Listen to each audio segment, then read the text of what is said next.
All right, so today I have a new stock pick and it's called Kingstone. And they do insurance, specifically homeowners insurance in the New York area.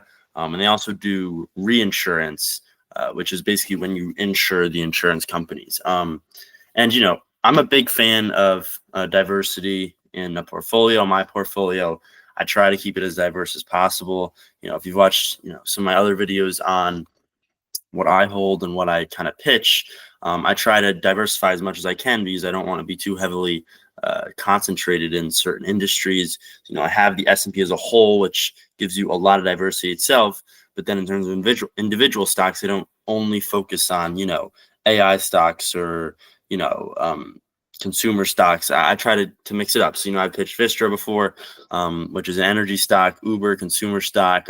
And then I have some tech, which in Rigetti and Gorilla, smaller techs. They're not really as heavily associated with the big tech that you get through the S&P. But I do love diversity, and it's a great thing to be able to be diversified and to be introduced to different sectors so you get the returns that are related to those sectors, because the sectors all have kind of similar returns over time, but not exactly. So I try to pick the best companies in a sector to buy. And Kingstone, I've never really looked into insurance stocks before, but this one just screamed a great buy. It's a smaller company. There are a lot of huge insurance companies which don't have much room to grow, just because everyone pretty much has insurance.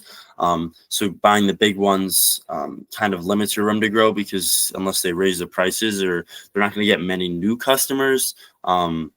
So, a small company like Kingstone, $250 million market cap is very small. Obviously, what comes with that is higher risk, but, there's reasons why I think you should buy the stock. And, there's the biggest things that I look for are revenues, are just numbers, and then, how strong the company is and how poised it is to grow over time.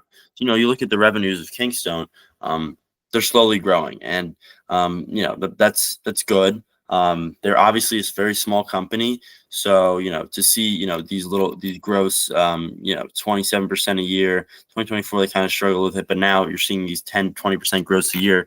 That's what you like to see out of a small company. They're obviously not going to grow 100% a year. It's an insurance company. They're not doing anything groundbreaking, but just those small little increases each year, I think, is important. And, if you look at the story of Kingstone, you can see that in 2018, they were, higher than they are now, which is, $21. And that's pretty rare to see out of a stock. But they saw this huge drop off from 2018 to 2022.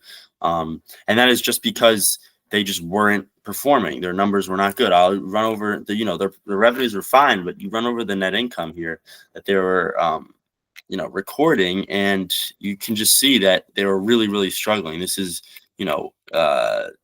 is in 2021, but they really were shaky. They were making a little bit of money here in 2016, 2017, but then again, they're recording negatives here. You can see here, they're reporting negatives. And then this huge period up until really 2024 where they weren't making any money. And then you can just see the stock was just kind of dead at $1.40 all the way down from $20.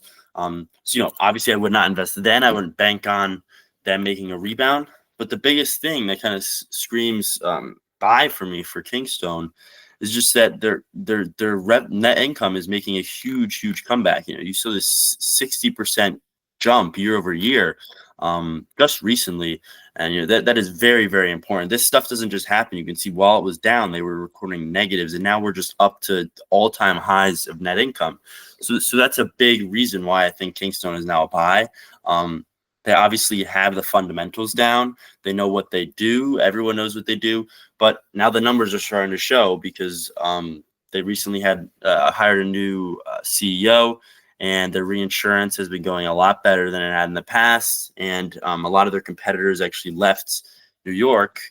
So, they're left with a lot more customers, and just with their new business plan, it seems to really be working for them. So, you saw really, just as you see these net incomes jump, you see the stock pretty much, jump a ton. And, you have this dead period, but just really in the last, less than a year, it went from, less than a year, it went from $5 to, now we're at almost $18. So it's a huge jump, and they have a lot of momentum.